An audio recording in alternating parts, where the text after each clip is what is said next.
the ground having problems breathing. I'm Jaguar D. Saul. You too are? D? Robin asked, seeing the similarity to Naruto's name. Oh, that's always been in ma family. Robin made a hem sound. What's her name? She looked to Naruto as he nodded. I'm Robin and he's Naruto, she said while pointing my way. Yoroshiku, Naruto said, giving him his foxy smile. Saul seemed to think about something while looking at them before shaking his head. Nah, that can't be, he said to himself, but not before Naruto heard it and looked up but decided he could ask later when Saul continued. Nice to meet up, ya. You too, Naruto smiled and Robin nodded to him. Ya really won't tell anyone? They both nodded before Naruto answered, it's not like we have anyone to tell anyway. Saul looked at them slightly shocked. What ya mean? Robin looked to Naruto and he nodded, showing it was okay for her to talk about him too. Well, I don't have any parents to tell something to. Well, I have a mom, but she left for the sea when I was young, so I don't remember her, and Naruto washed up on this island, so it's the same for him. The only ones we could and would tell are the archaeologists here, but we were just chased from the library for a week, so that's not an option either. Saul just looked sadly at them as she talked, but couldn't ya just tell someone from the village? Naruto saw Robin hesitate for a moment before talking. No, I can't and won't. The kids in town say I'm creepy and won't play or talk to me, she said as she waved her arms, making a row of hands sprout on Saul's arm. He didn't look surprised though. Ah, ya a devil fruit user. Robin looked up at him in surprise. Aren't you scared? He laughed again before answering. Nah. I have seen plenty of him on da sea. She smiled for a bit. So I think it's getting dark. Robin, shouldn't you be returning to your house before Roji gets mad? Naruto said, saying the name Roji with disgust. She turned to him and nodded. Well then, I'll see you tomorrow, Naruto, and I hope I'll see you again soon. Saul laughed and waved her goodbye. Me too, Robin. Slowly she moved out of sight and Naruto stood up. Shouldn't ya be going home too? Saul asked him. Nah. Robin told you, didn't she? I washed up here about a month ago. I live in the forest. Saul looked at him with wide eyes before they returned to their normal size. Well then I guess we're neighbors. Yeah, I guess we are. Naruto walked to the side of the stone and jumped from it to a nearby branch, jumping from branch to branch until he reached the ground. After he did this, he went to take a drink at the river, ignoring the giant that was looking astonished at him. What da hell was dat? Naruto finished drinking and turned to him. What was what? Saul pointed to the rock and trees he just jumped of, and Naruto realized what he meant. Ooh, that. I'm trained to do that, so I've got much better reflexes and my body is much stronger than most people. He smiled in a way that looked slightly forced, and Saul seemed like he wanted to ask something but decided against it. Naruto stood up and brushed off the mud of his clothes. Well, it was nice meeting you, Saul, but I have got to go hunt now, otherwise I won't have any food for tonight, Naruto said as he left to enter the forest. Once out of sight he changed to his fox form and started hunting, but not before he had heard a last sentence from the giant. If ya done ya welcome ta join me. Professor Clover. A man ran towards the clover-haired professor. What is it? He answered and turned around to face the younger man. Sir, we have finished decrypting the stone entirely, and he took a deep breath and continued. Everything makes sense now. The information fits exactly with all the other decrypted stones we have found. It seems whatever Naruto did, it was exactly what was needed to decrypt the stone. We have hypothesized that the other stones we have studied had been decrypted in a similar way. Clover listened to the man in front of him as he explained what was written on the stone. Something Naruto did was the encryption key. No, Naruto only touched it slightly. All of the other professors and archaeologists have done that before. But if wasn't something that Naruto, why did the poneglyph react like it did? Maybe. He gasped as he realized something. Professor, is something wrong? Clover muttered something. What? Naruto is an encryption key, but how is that possible? The younger man stared in shock at what the professor had just said, but before he could ask anything else the professor turned to him. You call for a meeting. All the archaeologists and professor of the Tree of Knowledge are to be present. This must be discussed before Olvia returns next week. The younger man nodded and turned away to get it done. Professor Clover turned to the poneglyph and sighed. This was going to get very difficult. A girl who can read poneglyphs and a boy who can decrypt them. He just hoped they would both be safe. It had been a week since Naruto and Robin had found Saul on the beach, and they had visited him every day since. He told them stories about giants and of his adventures on the sea. Robin had told him about herself and the island. When she had told him how they were still pretty much alone despite being surrounded by the villagers, Saul had given her some advice. Nobody is born alone in this world. Somewhere there are nakama that will protect you and stay by your side. When he said that, Naruto agreed and told her he would always be with her. She had smiled and told him she would be there for him too. Saul had started to laugh after that, and soon everyone was laughing again. They were happy. The banishment from the library had been officially lifted. They had made a new friend and everything was going well. But that would all change today. That was how Naruto felt when he woke up that morning. He shook off the feeling, not believing it, and went to meet Robin at the library where they had planned to meet. He ran through the forest and soon he saw Robin standing in front of the Tree of Knowledge waiting for him. Hey Robin. She turned around and smiled at him. He moved closer until he was standing next to her. Hey Naruto. He smiled at her. Today we're finally allowed back in. You know our promise, right? She looked down a bit sadly. Yeah, no bothering them about poneglyph until we're a bit older. Yeah, I know you want to, but getting permanently banished from the library isn't going to help, and you know Saul is going to leave soon. Yes, Saul was going to leave soon, as his wound had nearly healed and he was nearly done making his raft to leave for the next island. She nodded. Well then let's go in. She nodded again and knocked on the door. Soon the door opened and Professor Clover stood there. He looked down at us. Well, it seems the week has passed, and what have you two learned from this?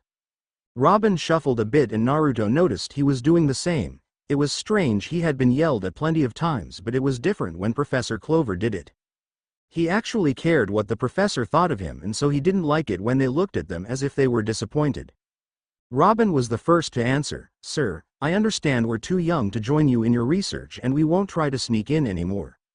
He looked at her with a smile and relief, but Naruto knew she wasn't done yet. But Clover was surprised but continued listening as Robin looked determined to.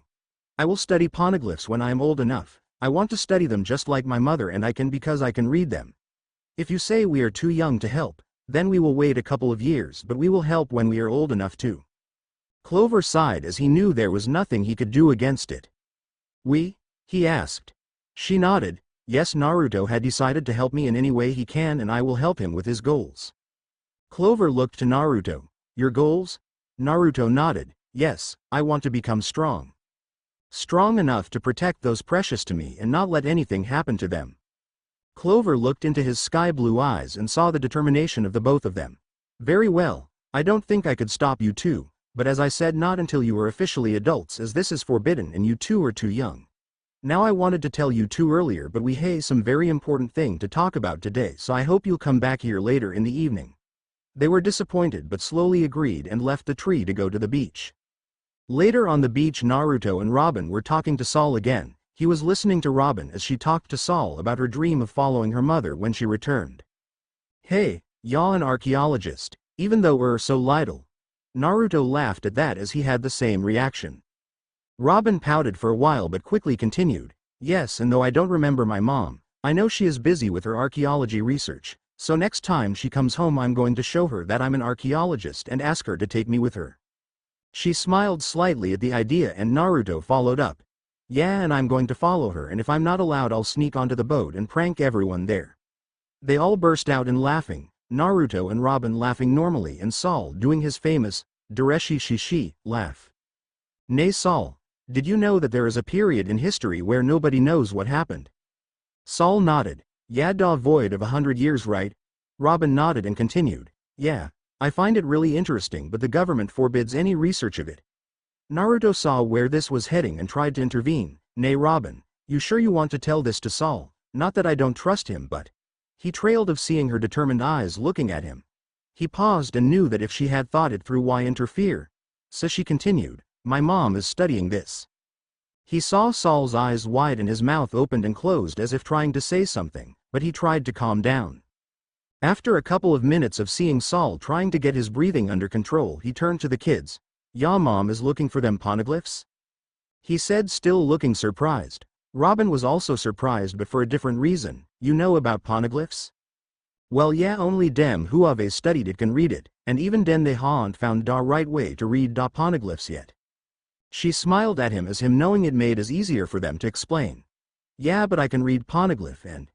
She looked at Naruto and he nodded, and it seems Naruto knows how to solve the encryption so. But before she could continue, Saul had started panicking and murmuring to himself. He and Robin watched him panic and stayed quiet. After several minutes he turned to them with a very panicked expression. Nah, ya too is da true what ya just said. They both nodded hesitantly. Then ya can't say anything about dat, okay? It's very dangerous, ya can get killed for dat. He and Robin both stayed quiet listening to what Saul was telling them. Robin, Naruto, what are ya mother's name? They switched glances and Robin answered first. Nico Olvia. They saw his eyes widen with recognition before Naruto answered. Uzumaki di Kashina, and that did it. Saul started laughing, but not his usual jolly and happy laugh. This laugh was filled with hurt, regret and sadness. Naruto wanted to ask what was wrong, he saw Robin wanted to too, but they waited for him to calm down. Dereshishishi, what a twist. The children of two friends meet. Naruto and Robin's eyes widen as they glanced at each other. They both turned back to Saul soon after with Naruto asking what they both thought. What do you mean? I mean dat ya mothers were friends. They were bod searching for poneglyphs before it became too dangerous for ya mother ta continue and Olvia send her ta live with her lover that assume is ya dad. He said looking at Naruto. Naruto looked at Robin with awe before turning back to Saul. What do you mean dangerous? He said narrowing his eyes. Saul noticed this and explained. Naruto, I think ya know what I mean. That was enough for him to know Saul meant the strange thing he'd done back at the Tree of Knowledge, but he didn't understand what was so dangerous about it. I don't understand. Does this have something to do with the poneglyph? He turned to Robin and saw she was thinking about something. He also thought about it. He knew that he had never seen a poneglyph before in his life, and yet he somehow knew how to decrypt them. At least that was the conclusion as to what they thought he did. It was a bit strange once he thought about it really. Saul nodded. Yeah, I don't know how, but ya mum told me dat Kashina could just do it. They thought it had to do with ya fox side. Naruto flinched slightly. He didn't like people who he hadn't told himself mention that. They said dat maybe ya were one of dear descendants who were given the key, or it was just in ya blood or something. But da government figured it out and started hunting her. Naruto flinched again, and this time Robin stayed quiet. But Naruto, why are ya here? Aren't ya still supposed to be where ya mum is? Naruto looked down sadly and shook his head. No, I don't know where they are. Gigi, the one who told me about them, said he didn't know where they were. I don't even know all that much about them, pretty much only their names. I was kicked out of the village because they saw me as a threat. After being hunted for months, I ran off the island and ended up here on Ohara. Saul looked down at him sadly, but that didn't last long. They saw Saul's expressions change once more from one of explaining to panic. This is really Ohara, ain't it? They both nodded. Saul sighed heavily and tried to calm down. Kids, y'all better listen to what I say real good, okay? What I am telling y'all is real important. De reason I was stranded here was cause I left the marine to save y'all mum from jail robbing. She told me everything and that's why I knew that y'all parents were friends. But we escaped because we heard that y'all home was gonna be attacked by the marine for illegally researching poneglyph. Naruto watched as he saw Robin pale. Within seconds it turned to panic and she started to yell it wasn't true. He himself didn't react as much, but maybe that was because it just didn't feel real to him. All the peace the last month had made him gone soft. He just wasn't as prepared and now he was going to pay for it. After Saul shouted that he wouldn't lie to them and that Robin's mom might be back, she ran away as fast as she could towards the Tree of Knowledge. Naruto sat there for a while in silence before he turned back to Saul. Saul, when will the marine get here? But before he could get an answer they heard an explosion from the village. Naruto didn't wait. I think I got my answer. Saul. Arigato, I'll see you later. But before the giant could answer, Naruto had vanished with a blur of yellow. Nico Olvia. A young archaeologist said, pointing towards the doorway. In the doorway a young woman was standing. She had snow-white hair and had features that weren't unlike an older version of Robin.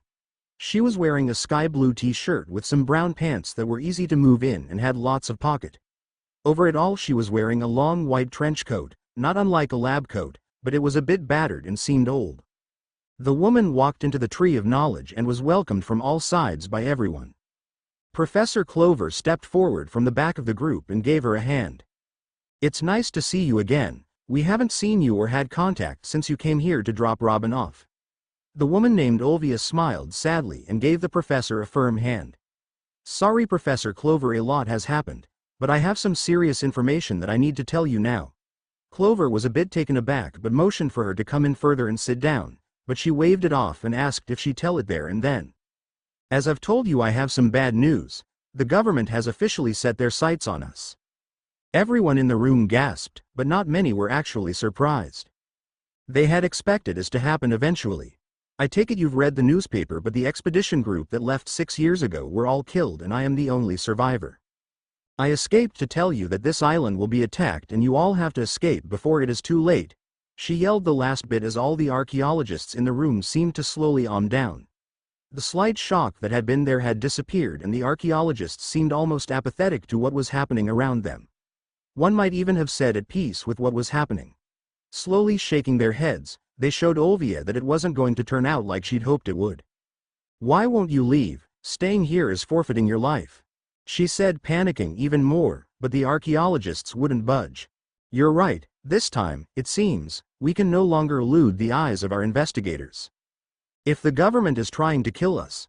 Olvia tried to cut in as she knew what was coming, but Clover continued, but Olvia, we cannot run away, abandoning all these treasures of mankind, he said as he waved around the tree, showing all the books the tree held. You should have known that, Olvia. The woman in question looked down in frustration but eventually relented. Then I will join you. A majority of the archaeologists tried to oppose, saying that Olvia had a daughter to take care of and that she should go see her. But she wouldn't agree. She didn't deserve Robin after leaving her in the first place.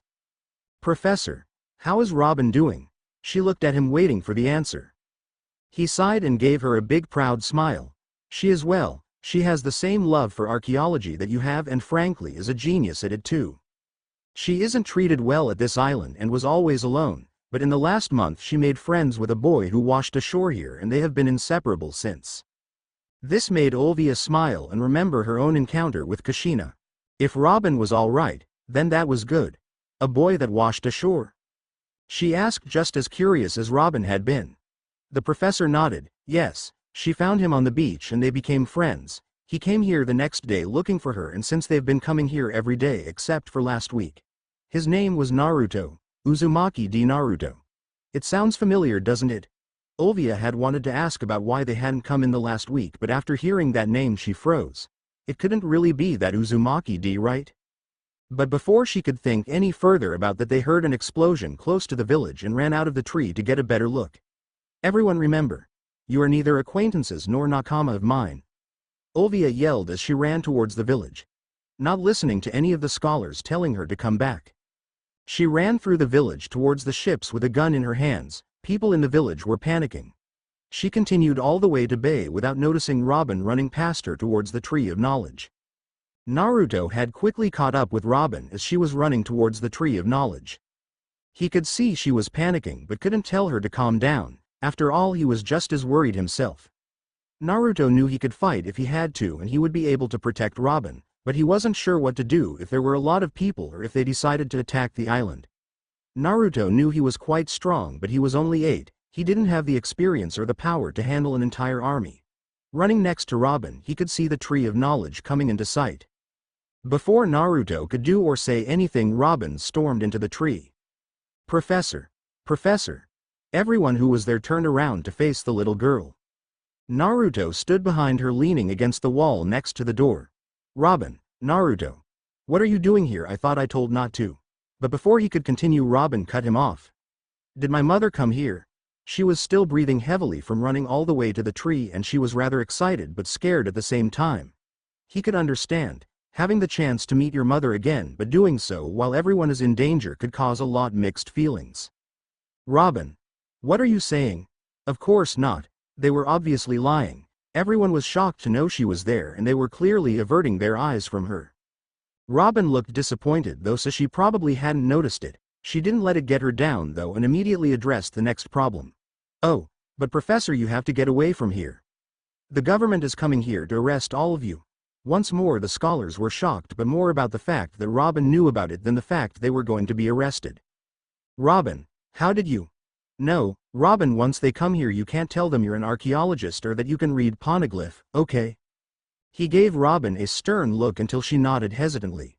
The man breathed a satisfied sigh of relief before turning to Naruto. He tensed slightly but held his ground as that stern look turned his way. "Naruto, don't tell them anything about being involved with us on this island, okay? It's for your own safety." He desperately wanted to disagree, but he got the same look as Robin. In the end he couldn't keep it up and turned away, nodding slightly. A strong feeling of anticipation churned in his stomach, and it wasn't the good kind. It hadn't even been minutes after having agreed to the stern look and soldiers barged into the Tree of Knowledge. In an orderly fashion they started apprehending the archaeologists. It took Naruto everything he had not to start yelling at them for doing so. "You are all suspected of doing forbidden research on poneglyphs. Resist and we will be forced to use violence." Guns were held up, pointed towards every adult in the room. All of the scholars listened and they were each taken outside slowly. Naruto and Robin had to follow them but were not cuffed because they were children and at the least not suspected of being involved in their research. Soon after everyone was gathered outside, the soldiers entered the tree and started to throw books on the ground under the guise of searching for evidence. All of the scholars tried to stay calm, but some could not handle it and yelled for them to stop ravaging the books and precious pieces of history. Naruto clenched his hands until blood poured out, trying not to interfere. He knew he would make things worse, but he felt the burning need to help. Slowly he felt something slide into his hands and looked up to see Robin holding his hand with the same expression. She was scared. Scared of what might happen to them, but mostly of what might happen to the rest of their friends. "We found it." Naruto's blood ran cold and he hoped it wasn't what he thought. "We found the poneglyph." Everything seemed to almost slow down in an agonizing slow pace. It felt as if his heart stopped. If they found the poneglyph, there would be no way for them to prove they weren't studying it. For a moment he thought it couldn't get any worse, but he was soon proven wrong as a loud voice cut through the air in his numb state of mind. "Haha, good work. Ore-sama Spandine captured the person who is the cause of everything," a man exclaimed while laughing in a ridiculously manner as he threw the woman, whom he was holding by the hair roughly, onto the ground. "Now, as we have proof of you doing forbidden research on this island, I can officially tell you, you are all to be executed. Wahanaha." Naruto and Robin looked at the man with disgust. The guy seemed to love making people suffer, and that poor woman was very beat up. Before anything else could happen, Professor Clover stood up. He had a resolute look in his eyes, determined to do something. "I request to speak with the heads of the world, the Gorosei, before we are executed. We have a hypothesis on the void of 100 years. Spandine thought about it for a moment before agreeing with a snort. He motioned for the men to pick up the woman, but before they could, she forced herself to stand up and follow them, looking in their direction. They were getting ready for what was going to happen, but Naruto could see Robin tearing up and shaking. She was scared, and when he looked at his own hands he saw the same. He was scared of losing more of the people he cared about and of being unable to save them. If it came to it, he would probably attack. He started to get ready, but before Robin and Naruto could even try to do anything. Robin, Naruto, they turned to see Professor Clover. Get away from here, they're putting up an evacuation boat down by the village. You two have nothing to do with us.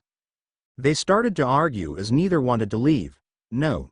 You both have to get away from here. If you hear my story you will become sinners. The man was firm on this as Clover turned to Spandine with a fierce look. The other man, who with the smallest amount of common sense he had, motioned for some soldiers to take the kids away.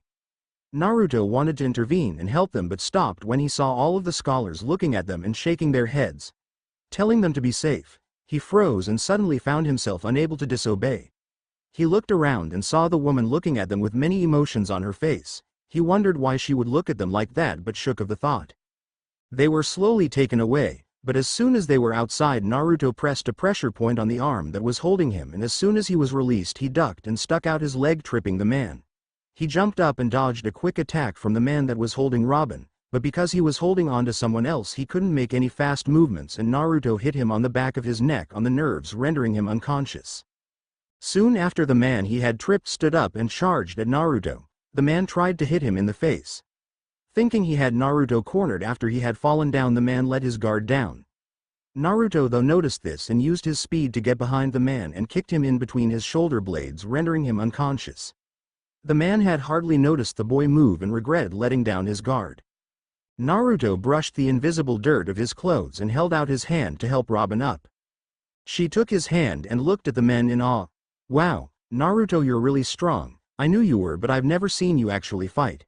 He blushed and smiled sheepishly before returning to a serious expression, Robin doing the same. They stood up and walked to the corner of the building they were behind and started to peep on the discussion, ready to burst in and help the professor and the rest if they needed help. Naruto, Robin. She looked up as she hears Professor Clover scream those names. She saw Robin standing there with Naruto standing next to her. She could finally see her daughter, but she could never tell her.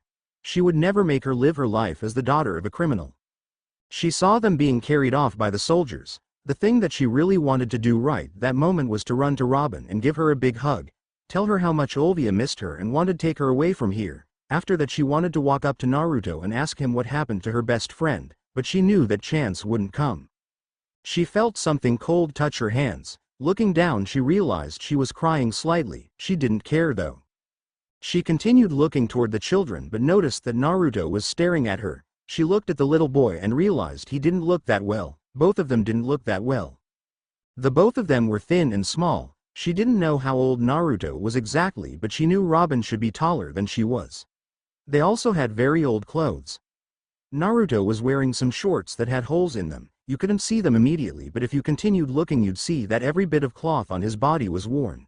He didn't seem to care though. He was also wearing a blue shirt. And well, it was probably a blue shirt now, it was kind of grayish. She turned slightly to see Robin better. She was wearing a purple dress that looked clean, but just as with Naruto you could see it was worn and getting dirty. She wondered what kind of life they had had until now. She felt slightly guilty, but knew that they had to continue their study. If she could she would make it up to them, but otherwise she would make sure they left here alive. Robin and Naruto were peeking from behind the wall and listening in on the conversation. Naruto had heard that they would be sinners if they heard, but if nobody knew they had listened in on them it wouldn't matter. And Robin seemed to want to listen no matter what, and he had decided to protect her and stay by her side. He got a bit sad when he thought about his old home but shook his head and turned his attention back to the clearing where Professor Clover was talking. Ooh, the rudeness. Bastard, you're talking to the leaders of the world here, he heard Spandine scream. If what was happening wasn't so serious, Naruto knew he would have burst into laughter. Nay Robin. Why is the old guy so hysteric? She seemed incredulous at the fact that he hadn't been listening at all. Well, Professor Clover apparently insulted the people on the phone, but I can't hear what they are saying over the phone. Naruto nodded and concentrated on his ears. He could faintly hear what they were saying and told Robin every bit he heard, while she explained some of the things he didn't understand. If you read the poneglyphs, the revival of the ancient weapons will bring about a crisis for the world. Even if you bear no ill will, there may be others who will use them in such a fashion. The man on the other side of the phone said, but before he could continue he was interrupted by Professor Clover. No matter what lies in the past, humans create history and thus they must accept that. If we come to know things without feeling fear, we may be able to create some form of countermeasure. That is mere idealism, Professor Clover. Is that so? I think you are saying you can't because it's not convenient for you to accept this. The guy on the phone stayed silent, so Professor Clover continued. Nowadays the truth we wish to know most is, to know the poneglyph's reason for existence opposed to their contents. In the past, why would people use text on mineral ore? Perhaps they wished to convey something to the future. If they etched history onto broken up stones and spread them throughout the world, they probably couldn't leave behind paper or books, because they may have thought that their message would get destroyed, correct? In other words, there is clear evidence the people that left behind the stone had an enemy. What is it you wish to say, Professor Clover? Naruto noticed the voice on the other side sounded slightly nervous. Normal people would probably have missed. Heck, even he wasn't sure he heard it. If we assume that these people were destroyed by their enemy, then their enemy would continue to live on in history. This may seem unexpected, but 800 years ago, right after the 100 years of blank pages, the world government was born. Naruto could hear the person on the other side of the telephone gasp slightly, but Professor Clover continued. If the destroyed people's enemy had become the world government, then I believe that the 100 years of blank pages were erased by the world government's hands as inconvenient history. When we read the texts about the distant past on the poneglyphs, we learned of the existence of a single country, one of which there is now no trace of, but what we determined from the texts was a great civilization. At one point, they seemed to boast having great power, but at this point any information about this country has been thoroughly erased. Most likely they may have come to understand that they would be defeated by the alliance of nations that would later come to be named as the world government, and so they entrusted that knowledge to the future by carving the whole truth into stones, the stones which we now know as poneglyphs. I see. That is an audacious hypothesis. Professor Clover seemed unaffected by the comment and continued on. The ancient weapons are truly a threat to the world. However, the greater threat to the government would be revealing the history, ideas, and even the existence of that country. The power that they had. After all, nobody but her had been able to decipher what was on the stones. And though I am unable to fully explain that threat until all the mysteries have been unraveled. However, the name of that country was Bang. Naruto and Robin watched as the professor's body slowly collapsed. He could hear Robin scream next to him and run to the professor. He himself made a move to follow, but before he could even move he heard the sentence that made him snap. Ohara knows too much, don't let a single person get away, and before he knew it Naruto was running full speed towards the clearing. Not even seconds later he arrived in a yellow blur and started knocking all of the soldiers unconscious. He was lucky they were all untrained rookies who barely knew how to hold a gun. While Naruto was taking down all of the soldiers in his rage, Robin was sitting next to the professor as he drew his last breath. She screamed and cried for him to stay, but he didn't take notice and just started to speak to her. Robin, you shouldn't be here. Where is Naruto? She sniffed and tried to wipe away her tears. He got mad after seeing you shot and is fighting the soldiers. His eyes widened and he tried to see where the kid was, but he hadn't the strength left for it. Robin, you have to stop Naruto. If you get him to stop, you might still be allowed to go to the refugee ship. She shook her head and started crying more. Robin, listen to me, if you don't stop Naruto now he'll be in a whole lot of trouble. She nodded and slowly stood up before walking to where she saw Naruto fighting. While Robin was walking towards Naruto, Spandine saw the kid take down 10 of his adult soldiers. That kid is a monster, gotta do this quickly. He took out a golden-colored snail and pressed the button on top with a smirk. Buster call time. The scholars close to him briefly wondered what he did. Naruto. He stopped after he heard Robin scream and saw her crying. He ran to her and gave her a hug before noticing he himself was also crying. They sat down and let their tears pour. Slowly the comfort they brought one another took over. Tears were reduced to mere shakes and the panic receded. Are you all right now? Robin asked him. Naruto nodded and they stood up. They tried to walk back to Professor Clover, but that Spandine guy stood between them. Naruto moved a step in front of Robin to protect her and glared at the man who had caused all this trouble. Now that was quite the show you showed us there, boy. Why don't you tell me how you took down 10 grown men when you yourself are only what? 6. The arrogant man asked, smirking widely.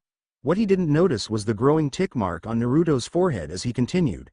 I mean seriously, do you have a weapon hidden somewhere? You better answer me, Brad, before I kick you back to your mommy. That was the last straw. Naruto glared at him so fiercely that if looks could kill he would have been dead a million times over. That wasn't what had scared Spandine scared though. Despite the cowardly acts the man had involved him, he was ultimately a marine. No, what had scared the man was something entirely different. Naruto felt the rage build inside him and was having trouble containing it. But he hadn't noticed his eyes had turned a bloody red with slit pupils. Someone else had though. Monster. Ah, don't kill me. Spandine screamed as he cowardly ran to the other side of the clearing. The same place the woman still was.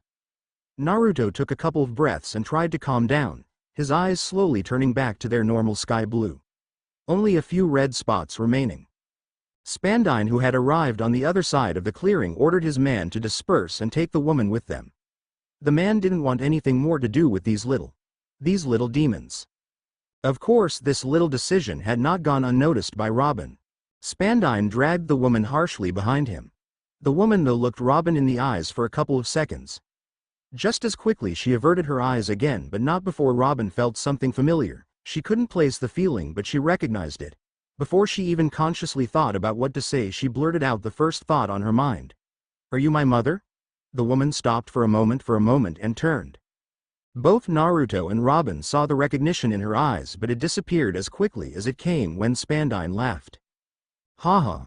You have a daughter. That's hilarious.